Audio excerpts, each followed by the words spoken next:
My name is Rachel. I'm 29 years old, and for a long time I thought that my childhood had only been complicated.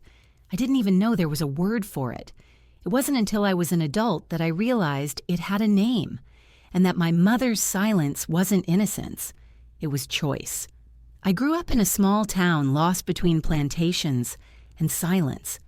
Those dead-end streets where everyone knows everyone, and everyone pretends not to see anything.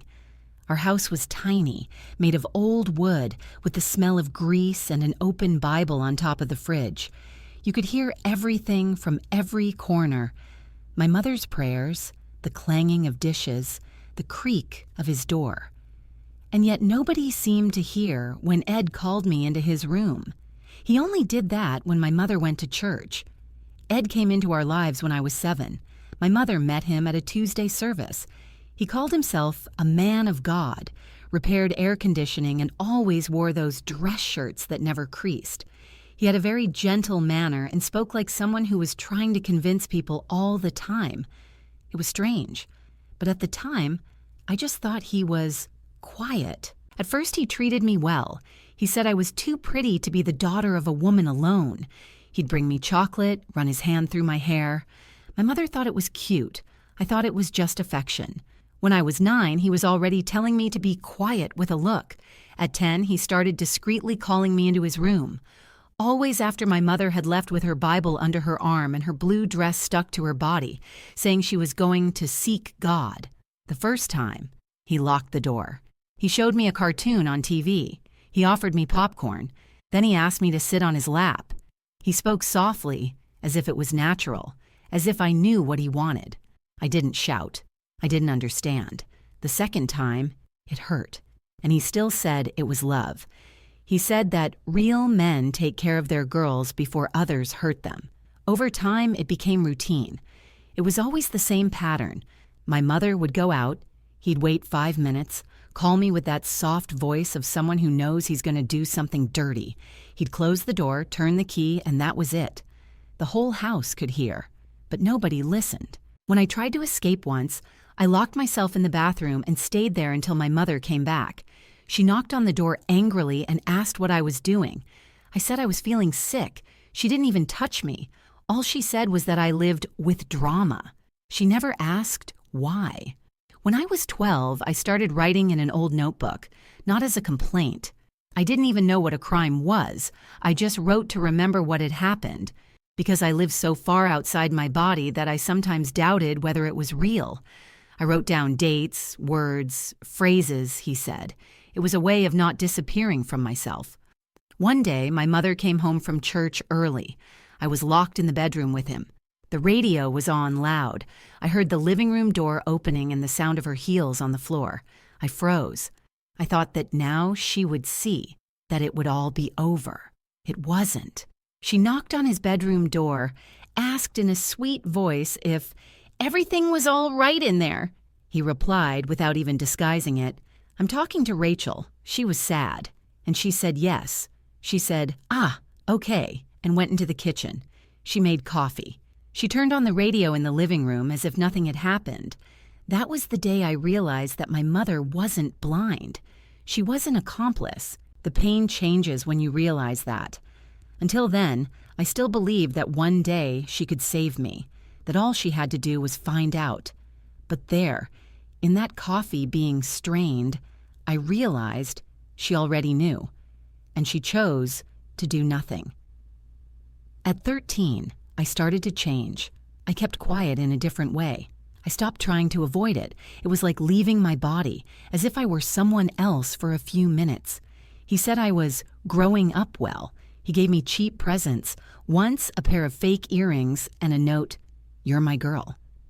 I threw it away, but he carried on, always calm, always smiling, always disgusting. At 15, I tried to escape. I went to a school friend's house. I only stayed there for a weekend. Her mother called my mother and said I was weird. My mother came to pick me up with that ready-made, "we need to talk" speech.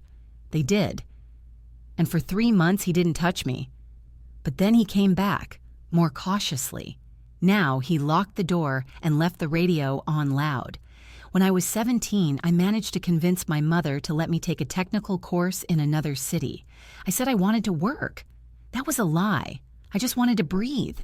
I wanted to be somewhere where the sound of turning keys wasn't a daily occurrence. She didn't even hesitate. She said that I needed to become a woman. She gave me an old suitcase and $50. Ed gave me a Bible with my name engraved on it and a handwritten note. Never forget that you were my light. I didn't cry. I just left, with a torn suitcase, an empty stomach, and a strange certainty that it wasn't over yet. And it really wasn't. Because even after you run away, there are things that continue to run inside you. I moved away, grew up, got a job, went to therapy. But the smell of that house still came back in the middle of the night. Then, years later, I met an old neighbor by chance. Conversation went back and forth, and she accidentally said, "Ed is now looking after his wife's granddaughter. He keeps saying she reminds him of you." That's when my stomach turned, and fear turned to anger, and anger turned into something else. There was no more running away. Now it was time to go back. The neighbor said it as naturally as she could, as if she'd said he'd changed his car or painted the fence. I smiled slightly, but inside I felt my blood stop for a second. The feeling was the same as when you put your foot on a step that doesn't exist, a sudden emptiness, a soundless fright. I stood there looking at her, trying to confirm that I had understood her correctly. But she had already changed the subject. She was talking about the fair, about how time had passed, about how I had grown up well. I thanked her, said goodbye, and walked slowly back home like someone carrying a secret that was too hot to handle. I called my mom that night. It was the first time in years. She answered in her usual soft voice, as if nothing had happened, as if it hadn't been 7 years of silence. She said she was surprised, that it was good to hear from me, and she asked, with a little smile in her voice, if I needed anything. I swallowed the urge to scream. I said I wanted to spend a few days in the city, visit some places from my childhood, see people again. She said the house was always open. Your bed is still there, with the same pink blanket. I hung up with a dry throat. I couldn't sleep. I spent the night staring at the ceiling, remembering everything I'd tried to bury. But now it was moving. It had returned to the surface, and it wasn't going away. I arrived 3 days later. A sultry Saturday. The same lazy heat I remembered. The same street, the same peeling houses, the same smell of burnt oil in the air. It seemed that nothing had changed. Only me. My mother welcomed me with a hug that lasted far too long. She said I was thin, that my hair was beautiful, that I looked like a woman from a big city. I replied with a toothless smile. She made me coffee, showed me to my room, chatted about some relatives I didn't even remember, and she pretended the whole time that everything was normal, that I was just a visiting daughter and not a woman who had left home running away from a man she herself had put there. I asked her about Ed. She said he was working, fixing the air in a doctor's office, I think. She spoke of him as a good husband. She told me that he had become a grandfather because his new wife's stepdaughter had left her little daughter there for a while. The little girl is beautiful, she said, stirring the sugar in her glass. She even has that quiet way you used to have. I didn't react. I felt my stomach turn, but I kept looking at her as if I was listening to something. I went to the bathroom and locked the door. I looked at myself in the mirror. I recognized myself, but not completely. There was something different in my eyes, a deeper tiredness, a new firmness. The next morning, I went to the town market. Everything was the same there. The same stalls, the same old ladies sitting around commenting on other people's lives, the same boys looking askance at any woman walking alone. And in the middle of it all, him, editor. He was in the queue at the vegetable stall with a bag of potatoes in his hand and a smile that made me freeze inside. His hair was grayer, his body softer, but the look in his eyes, the same, as if he had never forgotten, as if he saw me and still thought I was his. He saw me. He smiled. He took 2 steps towards me and said my name in a low voice. Rachel, as if the word had a taste. I didn't answer. I just stared. He was silent for a second. Then he asked how I was, said I looked different, prettier. He said he'd remarried, that he was leading a quiet life, as if we were acquaintances who hadn't seen each other for years, not a victim and his predator. I wanted to spit in his face, but I didn't do anything. I just watched. I recorded the way he spoke, the way he looked around before saying certain things. He was still careful. He still made everything seem harmless. He asked if I wanted to have coffee sometime, to catch up. The phrase made me sick. I said maybe. I turned around and left without looking back. That afternoon, I sat at the bottom of the yard at my mother's house, where the ground still bore the marks of the old swing. I stayed there for hours, mentally reviewing every word he said, every gesture. He was loose, free, and worse, surrounded by people who thought he was just quiet. I began to put together a plan, not direct revenge. I didn't want to get dirty with that. I wanted something bigger, something that would break his cover, tear the curtain. I thought about the police, about reporting it, but I quickly dismissed it. It was a small town. A deputy who was friends with a pastor who was friends with Ed. I needed proof. I went back to town with some excuse and started investigating. I found out where he lived. I went to the neighborhood, pretended I was looking for a house to rent. I talked to the neighbor in front, a lady with a hoarse voice and a watchful eye. Within 15 minutes, she had already told me more than I expected. Ed lived with his new wife and looked after her granddaughter during the week. The girl's mother worked away and left her there. She was 7 years old. Her name was Lily. The woman showed me a photo. The girl had dark hair and frightened eyes. At that moment, my heart raced. It was a distorted mirror of my childhood. I saw myself there, small, quiet, pretending to be fine.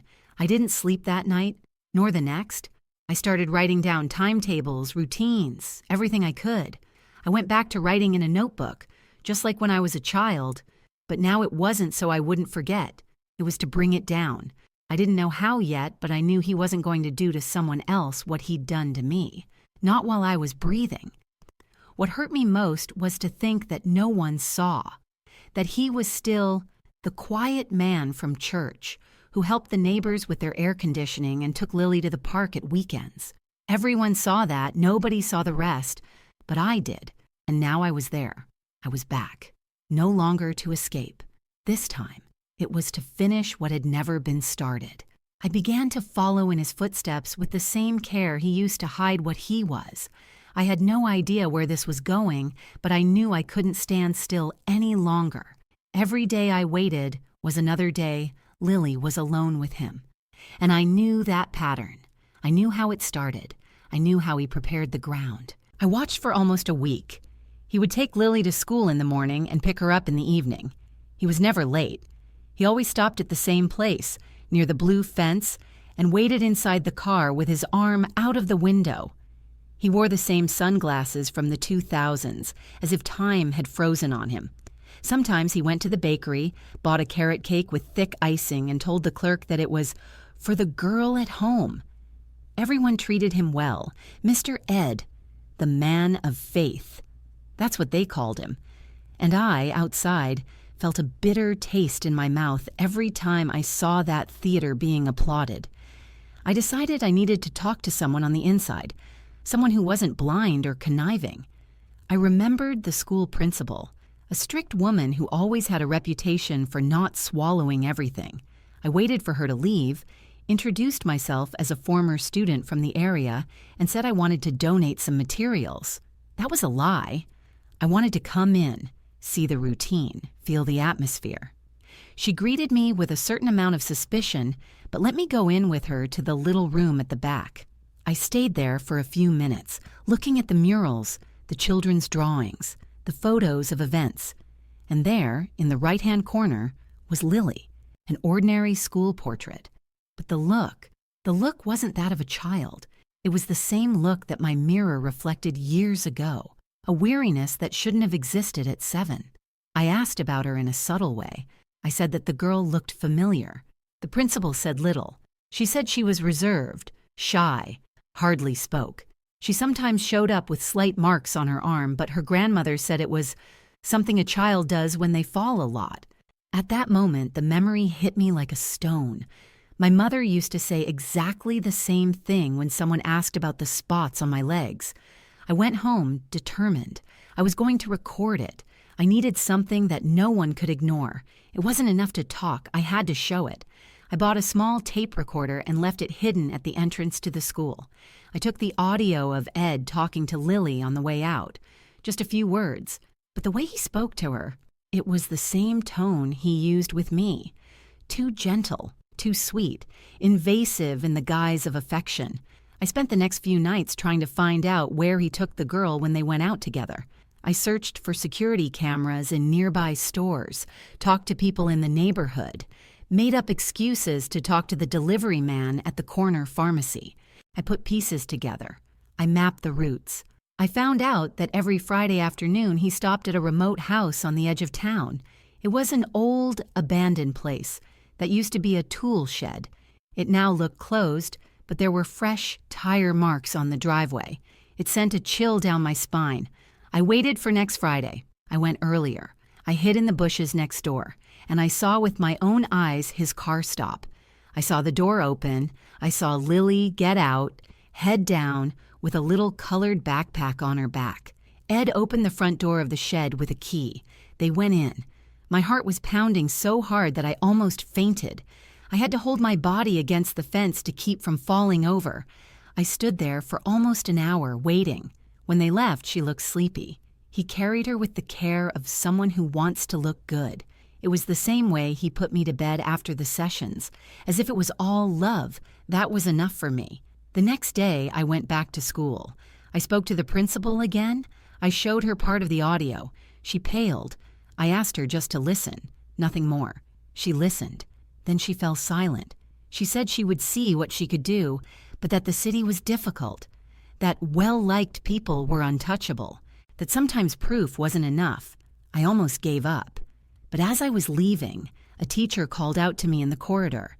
She had overheard the conversation through the ajar door. She said that she had always found Ed strange, that Lily was afraid to enter the room when someone raised their voice. She'd noticed something was wrong but didn't know what. I gave her the notebook with the records, the ones from now and the old ones, everything I'd written down since I was 10, not as legal evidence but as weight, as raw truth. She read it right there without haste. When she finished, she looked at me in a way that no one had ever looked at me before, not with pity, angry. She said she was going to take it up with the school social worker, and that if I wanted, she would speak up for me. I didn't sleep that night. Not out of fear, but because, for the first time, I felt that I wasn't alone in that city. On Sunday morning, my mother came into the room with red eyes. She said Ed was devastated. She'd heard that I was spreading things, that the police might get involved, that it was all in the past, and that I should let it go. I looked at her with a weariness that I couldn't fake. She still didn't understand. She thought I wanted revenge, but it wasn't about me. It was about Lily. And when she said that I was making a fuss about something that's over, it was the first time I got out of bed without lowering my head. I spoke in a firm voice, without shouting. It's over for you. It still happens to me every time I close my eyes. She cried, but I didn't hug her. I just closed the bedroom door and left her there, just like she'd done with me for years. And I knew the end was near. But the end wasn't for me. It was for him. 2 days later, I was called in to talk to a woman from the social services. Difficult name, neutral voice, eyes trained not to show anything. She welcomed me into a cramped room with yellow walls and the smell of old paper and disinfectant. She asked me to tell her everything from the beginning. She didn't interrupt, she only took notes from time to time. When I'd finished, she took a deep breath, said she couldn't promise anything immediately, but that she would take the case seriously. I stood there for a few seconds.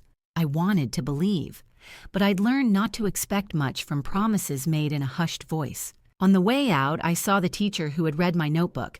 She waved at me from a distance discreetly. There was something in her eyes that made me feel safe. For the first time, someone believed in me without needing blood, without wanting graphic details to validate what I was saying. That gave me strength. That same week, an investigator showed up at the school. He talked to staff, took files, asked for copies of the external cameras. Then he went to Ed's new wife's house. I heard about it from a gossipy neighbor. The whole town started whispering, as if something was about to break. But nobody said anything out loud. He was still Ed. He was still the respected man of the church. On Saturday, my mother called me into the kitchen. She had deep-set eyes, heavy circles under her eyes, and her face was a bit swollen. She said that Ed had been crying. He felt betrayed, that I was destroying a family that wasn't even mine anymore. I kept quiet. She continued, asking if I couldn't rethink it, that maybe it was all in my head, that childhood memories sometimes get confused. I felt the unbearable urge to scream, to punch the table, knock over the glasses, claw the words out of her mouth. But I just took a deep breath and said what needed to be said. If you're not going to protect that girl, then stay away from me. She lowered her eyes. For the first time, I saw a flicker of doubt on her face, but it was too late, very late. On Sunday evening, I received a call from an unknown number. It was Lily's mother. She spoke quickly with a shaky voice. She said she'd heard comments and wanted to understand what was going on. I answered calmly. I told her what I saw. I told her who I was. She was silent for far too long. Then she hung up. I didn't think she believed me. I thought it had all been for nothing. On Monday, Lily didn't show up at school. On Tuesday, the principal called me. She said that the girl's mother had taken the case straight to the public defender's office in the Capitol, that a new investigation was about to begin with another prosecutor, one who wasn't a friend of any pastor, one who didn't grow up drinking coffee at Ed's, one who didn't owe anyone a favor. Time dragged by. The next few weeks were a quiet whirlwind. I knew they were moving things around, but no one would say what was really going on. Then one day, I came home and my mother was sitting on the sofa, trembling. The TV was on the local news. Man investigated on suspicion of child abuse. Citizen known to the evangelical community. They didn't mention his name, but the whole town knew who it was. She looked at me with a fear I'd never seen before, as if she finally understood that the whole was real. She asked what I had done. I said I'd only told the truth. 2 days later, the police showed up at his house. No handcuffs, no scandal. Everything was discreet. They talked, went in, came out. They took his computer, some papers. He stood on the sidewalk, his shirt buttoned up to his neck, trying to look calm. But the corner of his mouth trembled.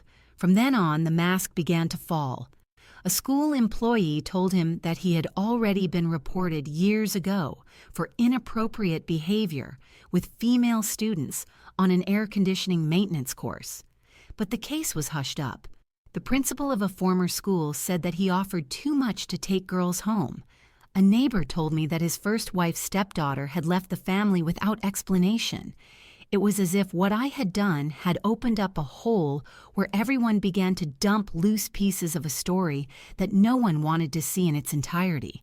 And now the pieces were starting to fit together. My mother disappeared for a few days. She said she was visiting a cousin, but I knew it was an escape. Her shame wasn't about what had happened. It was because she had been caught pretending she hadn't seen it. A month later, Lily's mother called me again. This time her voice was different, more firm. She thanked me. She said that her daughter was now sleeping through the night. She no longer had nightmares. She was starting to draw smiling faces. That, little by little, she was becoming a child again. I cried. For the first time in a long time, I cried in a way that washed me out. Ed hasn't been arrested. Not yet. But he lost his wife. He lost respect. He lost the title of Brother Ed. He was removed from the church. They cut ties with him so as not to dirty the image of the pastorate. But the city now whispers with different eyes. His shadow is visible. It's no longer possible to pretend. I returned to my city shortly afterwards. With a lighter suitcase, my body still tired, but my soul at peace. I took nothing from my mother's house, No photo, no note, not even the Bible with my name on it that she kept on her bookshelf. I left through the same door as years ago, but this time with my feet firmly on the ground, and even without an official sentence, I knew I had won. Not with a shout, not with scandal, but with the truth that no one else could pretend they didn't see. The return was quieter than I expected. No one was waiting for me at the terminal. No one texted to ask if I'd arrived okay. I knew that. It wasn't ingratitude. It was the end of a bond that never really existed. What I left behind wasn't family. It was a stage where I was forced to perform for years until I tore off my costume and walked off without applauding anyone. I went back to my little rented apartment on the outskirts of Nashville, the same place I lived in when I first ran away. Nothing fancy, but every inch of it was mine. Every object in that house had been bought with real effort, with clean money, with real work. Nothing there carried anyone's shadow. The silence of the place was the opposite of that in my mother's house. It was a silence that gave peace, not fear. It took me a few days to get back into my routine. I still woke up at night with my body tense, as if waiting for the latch to sound. It took a while for my skin to believe that I was safe, that the shrunken version of me was no longer needed. But one day, without realizing it, I woke up and made coffee without looking over my shoulder. It was only then that I realized that something in me had changed. Lily's mother wrote me a letter a few weeks later. It was short, handwritten, discreet.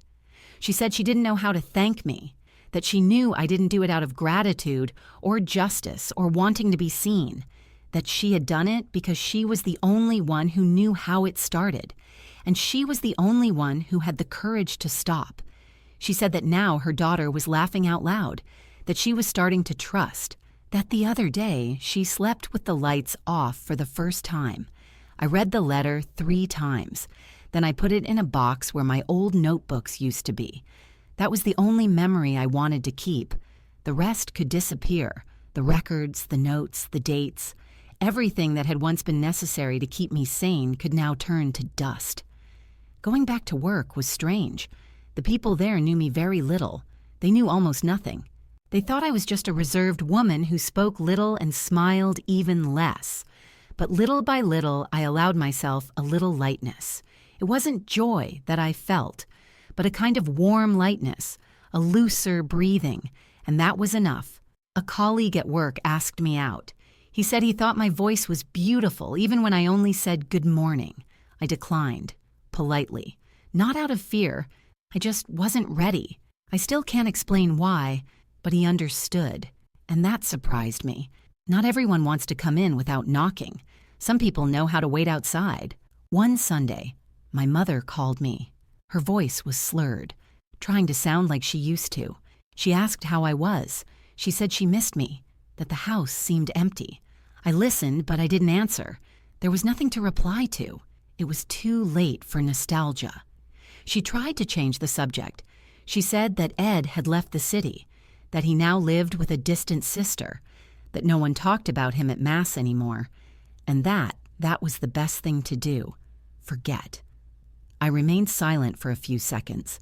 Then I said calmly that forgetting was the privilege of those who had never bled from it, and that I didn't want revenge. I just wanted to prevent another child from growing up thinking they deserved it. She cried. She didn't apologize, she just cried. And she hung up. After that, she didn't call again. Time passed, and everything went back into place, but a new place, not the one from before. It was like rebuilding a house from ruins. Only this time I chose every brick, every crack of light, and I left no room for ghosts. I got a small tattoo on my wrist, 3 parallel lines, discreet, almost invisible. It wasn't a symbol of trauma. It was a reminder. I went to the bottom, but I came back. I broke the cycle. I stopped it. Today, no one on the street would know what happened to me. I walk like someone in a hurry, but I don't run. I speak little, but I know how to listen. I don't wear heavy makeup.